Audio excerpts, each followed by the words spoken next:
이혜운의 아침은 5년 전과 다를 바 없이 일찍 시작되었다. 낡았지만 정갈한 아파트의 작은 부엌에서는 토스트 굽는 냄새와 커피 향이 은은하게 퍼졌다. 그녀는 능숙하게 아침 식사를 준비하며 옆방에서 아직 꿈나라를 헤매고 있을 5살 아들 민준의 작은 숨소리에 귀 기울였다. 민준의 잠든 얼굴을 바라보는 그녀의 눈빛은 한없이 부드러웠지만 그 속에는 홀로 아이를 키우는 엄마의 고단함과 미래에 대한 불안감이 그림자처럼 드리워져 있었다. 그녀는 조심스럽게 민준의 이마를 쓸어주었다. 민준아, 엄마가 더 열심히 할게. 우리 이제 좋은 집으로 이사 갈 수 있을 거야. 그녀는 새로 산 정장 블라우스와 스커트를 꺼내 들었다. 거울 앞에서 옷매무새를 다듬으며 억지로라도 미소를 지어 보였다. 이혜운, 넌 할 수 있어. 민준이를 위해서라도. 그녀는 스스로에게 다짐하듯 나지막이 속삭였다. 벽에 걸린 시계는 째깍째깍 소리를 내며 시간이 흐르고 있음을 알렸다. 그 소리는 마치 그녀의 불안한 심장을 대변하는 듯 했다. 그녀는 오늘부터 대기업 총수의 비서로 일하게 된 것이다. 힘든 시간을 견뎌온 그녀에게 이 직장은 새로운 희망이자 아들 민준에게 더 나은 삶을 선물할 수 있는 유일한 기회였다. 첫 출근길, 이혜운은 긴장감과 함께 묘한 설렘을 느꼈다. 버스 정류장을 향해 걷던 중 그녀는 길게서 채소를 팔던 할머니가 발을 헛디뎌 넘어지는 것을 보았다. 바구니에 담겨있던 채소들이 도로 위에 흩어져 버렸고 할머니는 고통스러운 표정으로 주저앉았다. 이혜운은 잠시 망설였다. 첫 출근인데 지각이라도 하면 어쩌나 하는 걱정이 앞섰다. 하지만 그녀는 이내 발걸음을 멈추고 할머니에게 다가갔다. 할머니, 괜찮으세요? 이혜운은 무릎을 굽혀 할머니의 손을 잡았다. 그녀는 흩어진 채소들을 하나하나 정성스럽게 주워 담았다. 흙이 묻은 채소들을 닦아주고 찢어진 봉투 대신 자신의 손수건으로 채소를 감싸 바구니에 넣어주었다. 할머니는 이혜운의 따뜻한 마음에 감동한 듯 눈물을 글썽이며 고맙다고 연신 말했다. 아가씨, 정말 고마워. 덕분에 살았네. 이혜운은 환하게 웃으며 할머니에게 인사를 건넸다. 이 모든 광경을 길 건너편에서 택시기사가 지켜보고 있었다. 그는 이혜운의 선행에 작게 미소 지었다. 이혜운은 다시 발걸음을 재촉했다.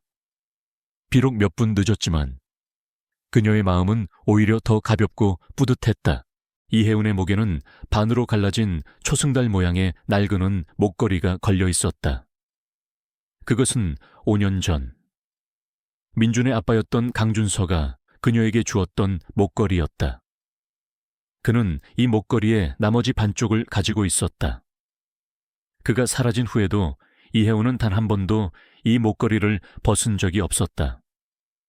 그것은 그녀에게 산산조각 난 사랑의 흔적이자 민준에게 부재하는 아빠의 유일한 증표였다.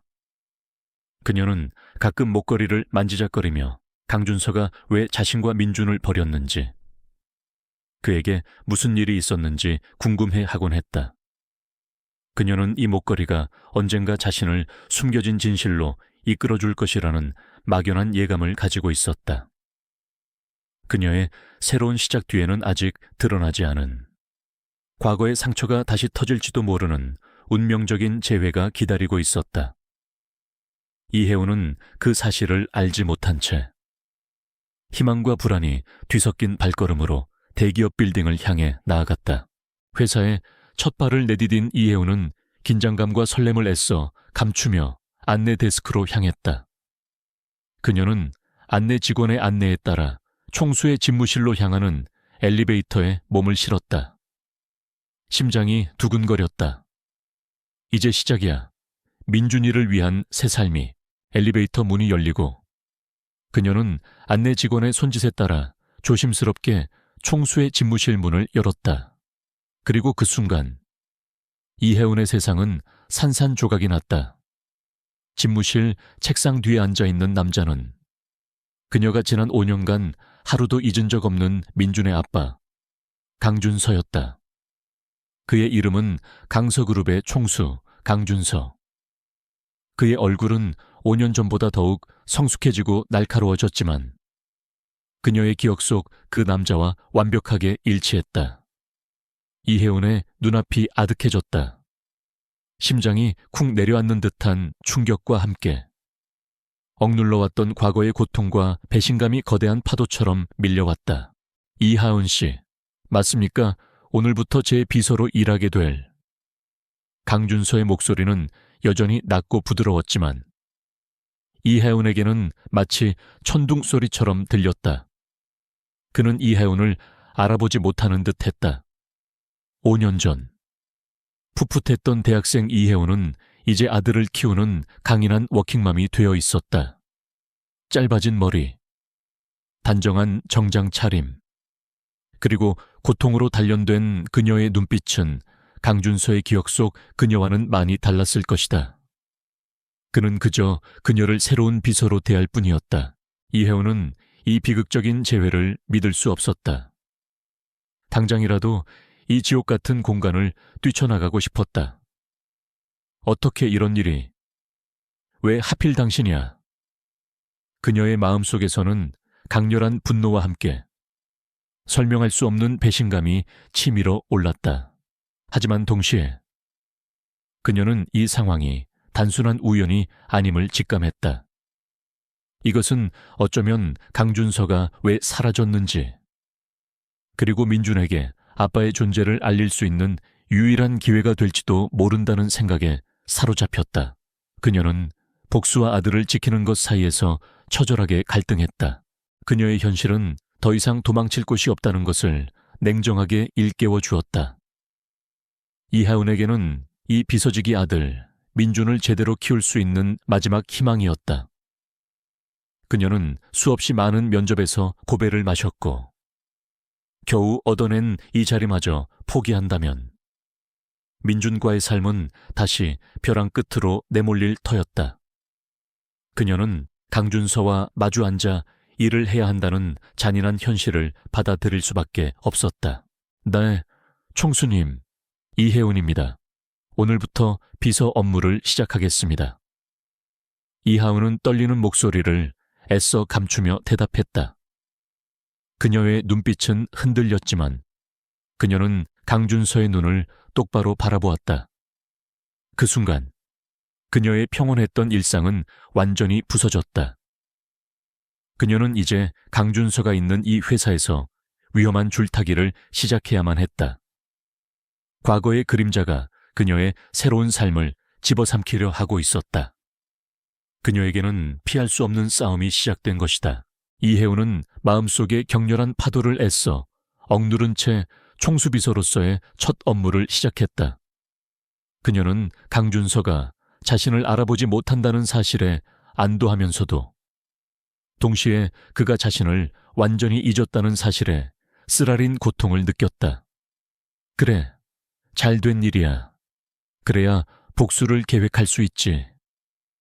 그녀는 스스로에게 되뇌었지만 심장은 여전히 그를 향한 복잡한 감정으로 뒤얽혀 있었다.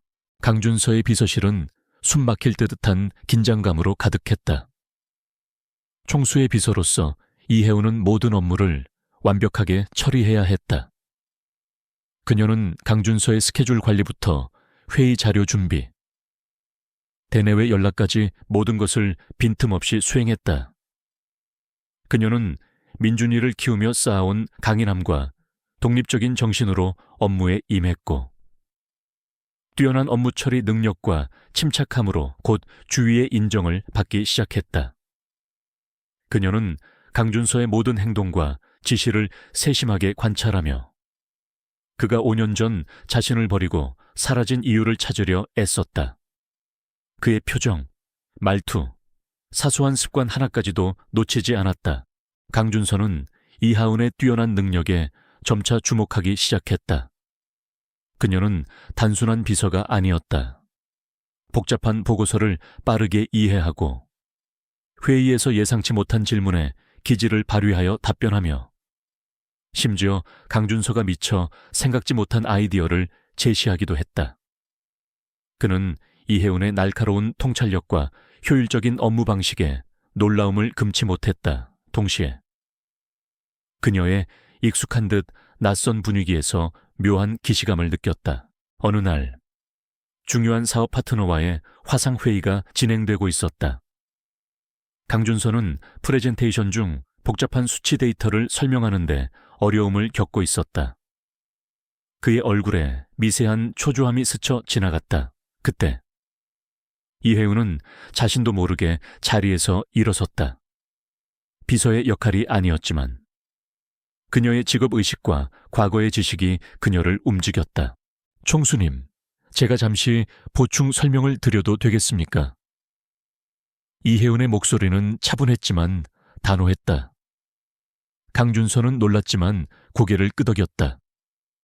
이혜운은 능숙하게 마이크를 잡고 복잡한 데이터를 명료하고 간결하게 설명하기 시작했다.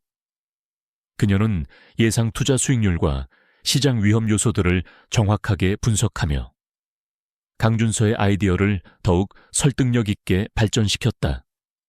그녀의 설명은 논리 정연했고 전문적이었다.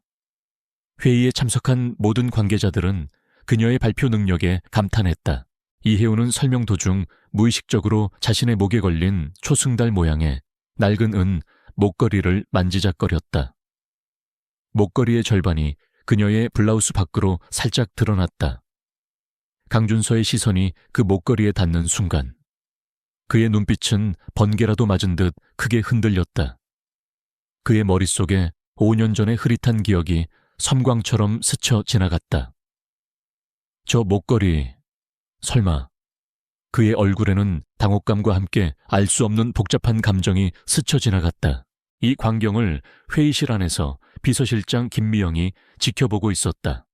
김미영 실장은 냉철하고 카리스마 있는 베테랑 비서로 이하은에게 엄격했지만 그녀의 잠재력을 눈여겨보고 있었다. 그녀는 이하은의 뛰어난 능력에 감탄하면서도 강준서의 눈빛 변화와 목걸이에 대한 그의 반응을 예리하게 포착했다. 김 실장의 마음속에는 이혜운과 강준서 사이에 심상치 않은 관계가 있다는 의심이 싹트기 시작했다. 하지만 회의실에는 또 다른 시선이 있었다. 강준서의 약혼녀이자 경쟁그룹의 딸인 윤다혜 이사였다. 윤다혜는 강준서를 향한 자신의 소유욕이 강했고 이혜운의 뛰어난 능력과 강준서의 미묘한 반응에 강한 질투심을 느꼈다.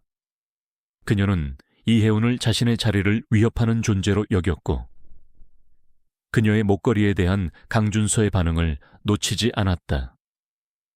윤다혜의 눈빛에는 악의적인 섬광이 번뜩였다. 회의가 끝난 후 강준서는 이혜운을 향한 의심과 호기심을 떨칠 수 없었다. 그는 곧바로 비서실에 이혜운의 인사기록과 이전 직장 경력 등을 철저히 조사할 것을 지시했다.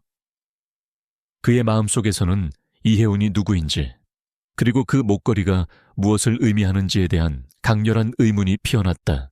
한편 윤다혜는 이혜운을 제거하기 위한 음모를 꾸미기 시작했다. 그녀는 회사의 홍보팀 직원인 황민준에게 접근했다. 황민준은 평소 이혜운에게 호감을 가지고 있었지만 윤다혜의 권력과 교묘한 회유에 약한 인물이었다. 황민준 씨, 이혜운 비서가 회사 기밀을 빼돌리고 있다는 소문을 좀 퍼뜨려줘요. 그녀가 외부 스파이라는 식으로요. 그럼 내가 당신에게 좋은 자리를 약속할게요. 윤다혜의 목소리는 달콤했지만 그 속에는 독이 숨어 있었다. 황민준은 윤다혜의 제안에 망설였지만 결국 그녀의 지시를 따르기로 했다. 그는 사내 게시판과 사내 메신저를 통해 이혜운에 대한 악의적인 소문을 퍼뜨리기 시작했다. 이혜운 비서, 뭔가 수상해. 너무 완벽하잖아. 혹시 경쟁사 스파이 아니야? 게다가 총수님한테 너무 과하게 잘 보이려는 것 같던데 이혜우는 자신을 향한 싸늘한 시선과 수군거림을 느꼈다.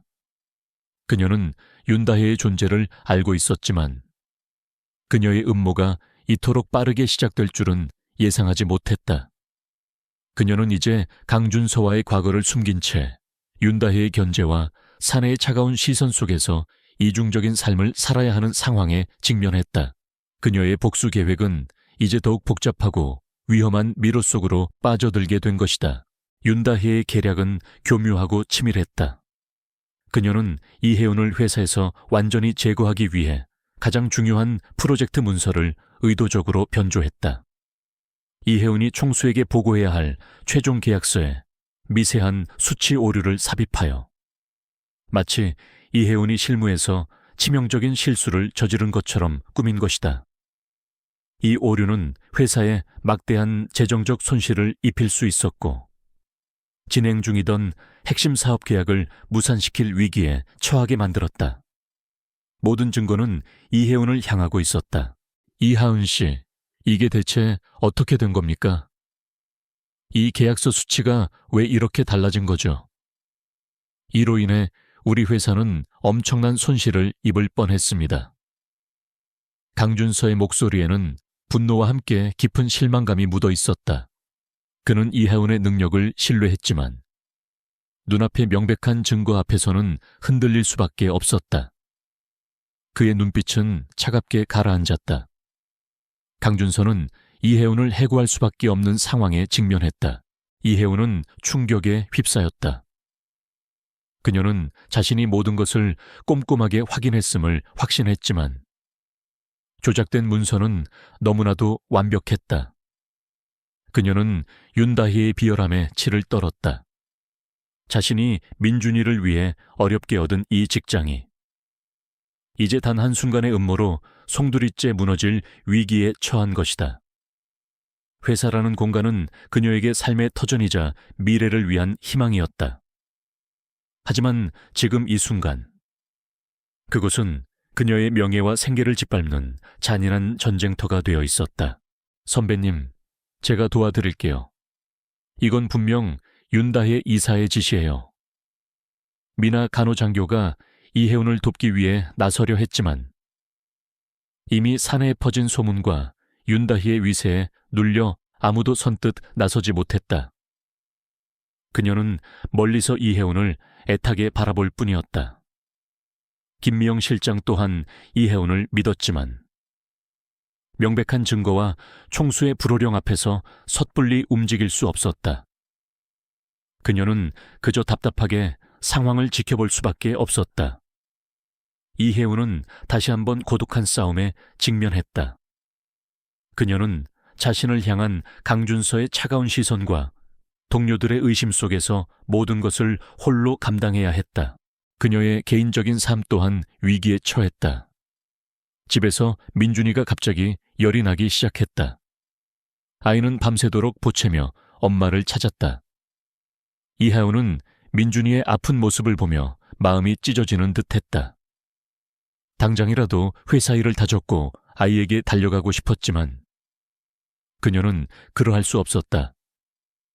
이 직장을 잃는다면 민준이의 치료비는 물론 그들의 미래조차 장담할 수 없었다. 그녀는 일과 모성 사이에서 처절하게 갈등하며 자신의 모든 것을 걸고 이 위기를 헤쳐나가야만 했다. 강준서는 이혜운에게 24시간이라는 시간을 주었다. 이혜운 씨, 내일까지 이 상황을 명확하게 설명하지 못한다면 유감스럽지만 해고 조치할 수밖에 없습니다. 그의 목소리는 냉정했지만 그 속에는 어딘가 모를 미묘한 흔들림이 있었다. 동시에 중요한 사업 파트너들은 계약 불발을 통보하며 즉각적인 손해배상을 요구하고 있었다. 회사는 존폐의 위기에 놓였다. 이혜운은 자신에게 주어진 극도의 압력 속에서 윤다혜의 음모를 밝히고 회사를 구해야만 했다. 이 모든 상황을 반전시킬 수 있는 결정적인 증거를 찾아야만 했다. 그녀의 손목에 채워진 초승달 목걸이가 차갑게 느껴졌다. 이 목걸이, 그리고 그 속에 담긴 과거의 진실이 그녀의 마지막 희망이었다. 그녀는 시간과의 싸움을 시작했다. 이혜우는 강준서의 집무실, 그 차가운 침묵 속에서 홀로 서 있었다. 모든 증거는 그녀를 가리키고 있었고, 강준서의 눈빛은 실망감으로 가득했다. 윤다혜는 문 밖에서 이혜운의 몰락을 고소하게 기다리고 있었다. 시간은 민준의 아픈 숨소리처럼 초조하게 흘러갔다. 하지만 이혜운은 포기하지 않았다. 5년 전, 민준을 품에 안고 세상의 모든 역경에 맞서 싸워온 그녀에게 포기란 없었다. 그녀는 심장이 격렬하게 뛰는 것을 느끼면서도 숨을 깊게 들이쉬며 마음을 가다듬었다. 그녀의 눈빛은 더 이상 흔들리지 않았다. 차분하고도 단호한 목소리가 집무실을 채웠다. 총수님, 이 계약서는 제가 최종 확인했던 문서가 아닙니다. 이하윤은 조작된 계약서를 펼쳐 보이며 말했다. 여기에 있는 몇몇 수치들은 저희 팀의 최종 데이터와 미세하게 다릅니다. 특히 프로젝트 X의 예상 비용이 3%가량 증액되어 있는데 이는 저희 팀이 계산한 최적의 효율 수치를 벗어납니다. 이 부분은 단순한 실수가 아니라 누군가 의도적으로 데이터를 변조했다는 명백한 증거입니다. 그녀는 계약서의 특정 부분을 손가락으로 짚었다. 그녀의 설명은 논리적이고 정확했다. 강준서는 이혜운의 날카로운 분석에 미간을 찌푸렸다. 그는 그녀의 말을 무시할 수 없었다. 이혜운은 계속해서 증거를 제시했다. 또한 변조된 파일의 생성 시간과 최종 수정 이력을 확인했습니다. 이혜운은 자신의 손에 들린 휴대폰을 강준서에게 내밀었다. 휴대폰 화면에는 복잡한 로그 기록과 함께 파일의 수정 이력이 상세하게 표시되어 있었다. 그녀는 입사 첫날, 혹시 모를 상황에 대비해 모든 주요 문서의 수정 이력을 자동으로 기록하는 특수 애플리케이션을 몰래 설치해 두었던 것이다. 이 기록에 따르면 최종적으로 이 파일을 수정하고 저장한 사람은 윤다혜 이사님의 IP 주소와 일치합니다. 강준서의 눈빛이 흔들렸다. 윤다혜의 IP 주소 그는 믿을 수 없다는 듯 휴대폰 화면을 응시했다. 이 모든 증거는 이혜운의 결백을 넘어 윤다혜의 음모를 명백하게 가리키고 있었다. 이혜운의 임에는 땀방울이 송골송골 맺혔지만 그녀의 눈은 진실을 향한 확신으로 빛났다. 그녀는 민준이를 키우며 익힌 꼼꼼함과 치밀함을 이 순간 모두 쏟아냈다. 그리고 이 목걸이. 이혜운은 자신의 목에 걸린 반쪽짜리 초승달 목걸이를 조용히 들어 올렸다. 목걸이가 햇살을 받아 희미하게 빛났다. 강준서의 눈은 목걸이에 고정되었다. 그의 얼굴은 혼란과 충격, 그리고 알 수 없는 감동으로 물들었다. 그는 5년 전 자신이 이혜운에게 주었던 바로 그 목걸이의 나머지 반쪽을 자신의 서랍 깊숙한 곳에 보관하고 있었다. 이 목걸이는 당신이 제게 주었던 겁니다. 이하은의 목소리가 떨렸다. 5년 전 당신이 사라지기 전날 밤, 당신은 제게 이 목걸이를 주며 언젠가 다시 만나면 맞춰보자고 했죠. 그녀의 눈에서 눈물이 주르륵 흘러내렸다. 그리고 민준이는 우리의 아들입니다. 강준서의 눈이 휘둥그레졌다. 민준이 자신의 아들이라니 그에게는 엄청난 충격이자 동시에 상상조차 하지 못했던 벅찬 감동이었다. 그의 머릿속은 복잡한 감정들로 뒤엉켰다. 배신감, 죄책감, 그리고 민준이에 대한 사랑, 이 모든 것이 한꺼번에 밀려왔다. 숨 막히는 순간이었다. 윤다혜는 더 이상 참지 못하고 문을 박차고 들어왔다. 무슨 소리예요? 총수님, 저 여자가 지금 총수님을 농락하고 있어요. 다 거짓말이에요. 그녀는 이혜운에게 달려들어 휴대폰을 빼앗으려 했다. 하지만 그 순간 강준서가 그녀의 앞을 가로막았다. 그의 눈빛은 차갑게 얼어붙어 있었다. 윤다혜, 이사, 그만하십시오. 강준서의 목소리는 낮았지만 강한 무게가 실려 있었다. 그는 이혜운의 휴대폰을 들고 화면을 응시했다. 파일, 수정 기록과 IP 주소. 그리고 그의 눈은 이혜운의 목걸이와 그녀의 눈빛을 번갈아 보았다. 5년 전의 기억이 마치 퍼즐처럼 맞춰지는 것을 느꼈다. 그때 비서실장 김미영이 급히 집무실로 들어왔다.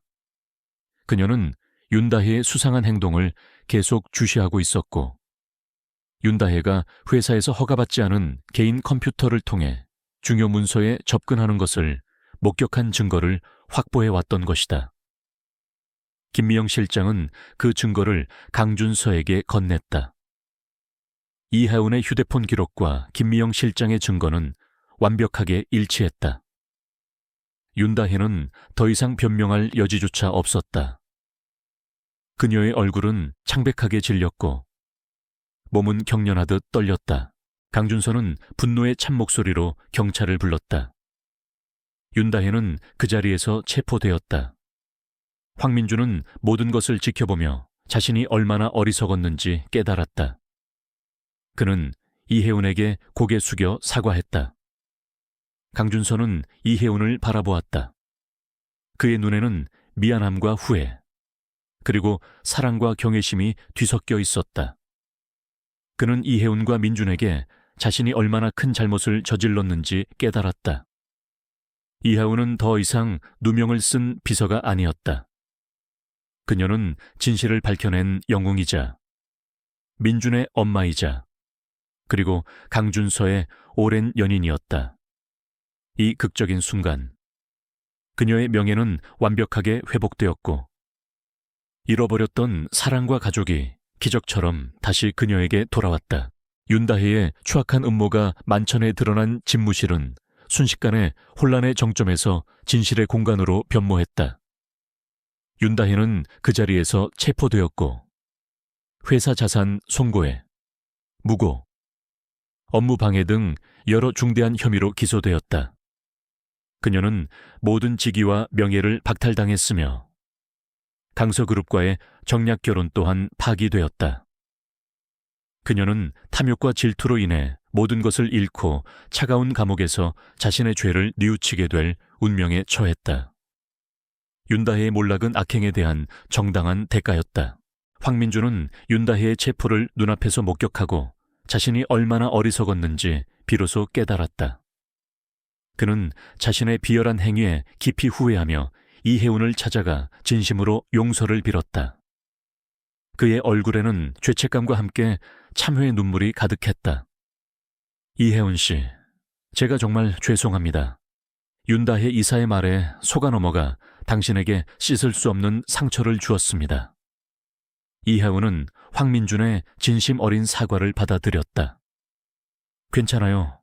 황민준 씨, 이제라도 진실을 알았으니 됐습니다. 황민준은 회사를 떠나 새로운 곳에서 정직하게 시작하기로 결심했다. 그는 이후 이혜운의 든든한 지지자가 되어 그녀의 활동을 조용히 돕게 된다. 이혜운은 모든 누명에서 벗어나 완벽하게 명예를 회복했다.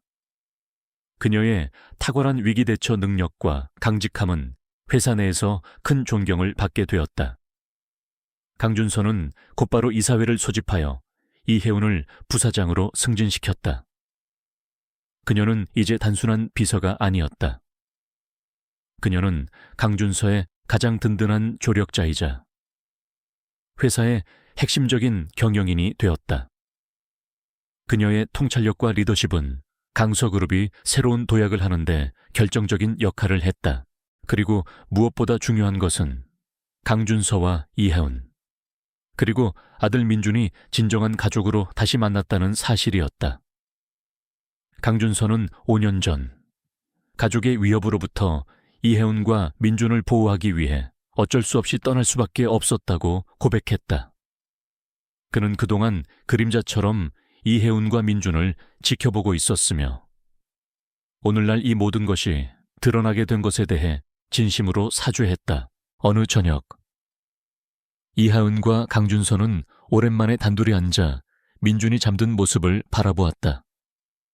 민준의 작은 손을 잡고 강준서는 눈물을 글썽였다. 이하은, 정말 미안해. 내가 너와 민준이에게 너무나 큰 고통을 주었어. 나를 용서해 줄 수 있을까? 그의 목소리에는 깊은 후회와 절박함이 묻어 있었다. 이혜우는 강준서의 손을 맞잡았다. 그녀의 눈에서도 눈물이 흘러내렸다. 5년간 쌓였던 모든 슬픔과 고통이 한순간에 녹아내리는 듯했다. 준서 씨, 괜찮아요. 당신의 진심을 알았으니까요. 이제 우리는 함께 있으니 그걸로 됐어요. 그녀의 목소리는 부드러웠지만 그 속에는 용서와 사랑의 깊이가 담겨 있었다. 그녀의 목에 걸린 초승달 목걸이가 강준서의 손에 쥐어진 나머지 반쪽과 자연스럽게 합쳐졌다. 두 개의 조각난 달이 완벽하게 하나로 맞춰지는 순간 그들의 끊어졌던 인연이 다시 이어지는 듯했다. 목걸이는 이제 이별의 아픔이 아닌 다시 찾은 사랑과 완벽한 가족의 상징이 되었다. 이혜우는 자신이 복수만을 위해 돌아온 것이 아님을 깨달았다. 그녀는 과거의 상처를 치유하고 잃어버렸던 사랑과 가족을 되찾았으며 자신의 재능으로 더 많은 사람들을 돕고 세상을 변화시킬 기회를 얻었다. 그들의 삶은 이제 새로운 평화를 맞이했으며 그 평화는 단순히 고통의 부재가 아닌 사랑과 용서 그리고 함께하는 미래라는 충만한 의미를 담고 있었다. 수년의 시간이 흐르는 동안 이혜운과 강준서의 삶은 마치 한 폭의 그림처럼 아름답게 채워졌다. 그들의 사랑은 깊어졌고 민주는 건강하고 밝은 아이로 자라났다. 몇 년 후 그들에게는 사랑스러운 딸 하나가 더 생겼다. 이제 그들의 가족은 4명의 웃음소리로 가득 찬 완벽한 하모니를 이루었다. 이하우는 강서그룹의 부사장으로서 강준서의 가장 든든한 조력자가 되었다. 그녀의 뛰어난 통찰력과 따뜻한 리더십은 강서그룹을 세계적인 기업으로 성장시키는 데 결정적인 역할을 했다. 그녀는 더 이상 과거의 상처에 갇힌 여인이 아닌 자신의 삶을 개척하고 세상을 이롭게 하는 영향력 있는 여성으로 우뚝 섰다. 이혜우는 자신의 경험을 바탕으로 초승달 재단을 설립했다. 이 재단은 그녀의 목걸이처럼 반쪽이 된 채 고통받는 사람들을 돕고자 하는 그녀의 염원에서 시작되었다. 특히 그녀는 홀로 아이를 키우는 싱글맘들에게 집중적인 지원을 제공했다. 법률 상담, 육아 지원, 직업훈련 프로그램 등을 통해 그들이 사회에서 당당하게 설 수 있도록 도왔다. 그녀는 재단의 모든 활동에 직접 참여하며 자신의 목소리로 희망과 용기의 메시지를 전달했다. 그녀의 이야기는 수많은 여성들에게 감동과 영감을 주었고 재단은 사회적 약자들에게 빛과 희망을 선사하는 등불이 되었다. 강준서 또한 이혜운의 재단 활동을 전폭적으로 지지하고 후원했다. 그는 자신의 과거 잘못을 속죄하는 마음으로 사회 공헌 활동에 적극적으로 참여했다. 민준과 어린 딸은 부모님의 따뜻한 마음을 그대로 이어받아 주말마다 재단 활동에 함께하며 나눔의 가치를 배웠다. 그들의 가족은 사랑과 나눔의 상징이 되었다. 어느 화창한 봄날 오후 이혜우는 초승달 재단이 지원하는 어린이 도서관 개관식 연단에 서 있었다. 도서관은 소외된 지역 아이들에게 책을 읽을 기회를 제공하고자 그녀의 주도로 건립되었다. 햇살이 그녀의 얼굴을 환하게 비추었고 그녀의 눈빛은 깊은 만족감과 행복으로 빛났다. 그녀는 20년 전 강준서에게 버림받았던 상처받은 소녀가 아니었다. 그녀는 이제 세상을 변화시키는 아름다운 리더였다. 이곳 도서관은 단순히 책을 읽는 공간이 아닙니다. 이곳은 우리 아이들이 꿈을 키우고 희망을 발견하며 세상의 모든 빛을 만날 수 있는 마법 같은 공간이 될 것입니다. 이하운의 목소리는 부드러웠지만 그 속에는 따뜻한 진심과 강한 확신이 담겨 있었다. 그녀의 연설이 끝나자 아이들의 맑은 웃음소리와 함께 참석자들의 뜨거운 박수갈채가 쏟아졌다. 연단에서 내려온 이혜운은 활짝 웃으며 자신을 기다리던 강준서와 민준, 그리고 어린 딸의 손을 잡았다. 그들의 손에는 따뜻함과 굳건한 사랑이 담겨 있었다. 강준서는 이혜운의 이마에 입을 맞추며 속삭였다. 사랑해, 여보. 당신은 정말 내 삶의 빛이야. 민주는 환하게 웃으며 엄마와 아빠의 손을 꼭 잡았다. 이혜운의 목에는 이제 온전히 하나로 합쳐진 초승달 목걸이가 빛나고 있었다. 더 이상 반쪽이 아닌 완벽한 하나의 초승달이 그녀의 존재처럼 밝게 빛났다. 그것은 과거의 아픔을 치유하고 영원한 사랑과 행복을 찾은 그녀의 삶을 상징하는 듯했다. 도서관 앞마당에는 벚꽃이 피 눈처럼 흩날리고 있었다. 가족 4명은 벚꽃 길을 따라 손을 잡고 걸어갔다. 그들의 발걸음은 가벼웠고 그들의 얼굴에는 행복한 미소가 가득했다. 이혜운의 삶은 단순한 동화가 아니었다. 그것은 시련을 통해 더욱 단단해지고 상처를 사랑으로 치유하며 결국 자신과 세상을 구원한 한 여인의 위대한 여정이었다. 그들의 이야기는 영원히 계속될 아름다운 2번째 봄치였다. 잠깐 당신의 이야기를 더 빛나게 만들 기회, 이 이야기가 당신의 마음을 움직였다면 댓글로 당신의 생각과 감정을 공유해 주세요. 어떤 부분이 가장 인상 깊었는지, 이혜운의 여정에서 무엇을 느끼셨는지 궁금합니다. 당신의 소중한 피드백은 저에게 큰 힘이 됩니다. 잊지 마세요. 당신의 이야기도 언젠가 누군가에게 영감을 줄 수 있습니다. 다음에도 더 감동적인 이야기로 찾아올게요. 구독과 좋아요도 잊지 마세요. 감사합니다.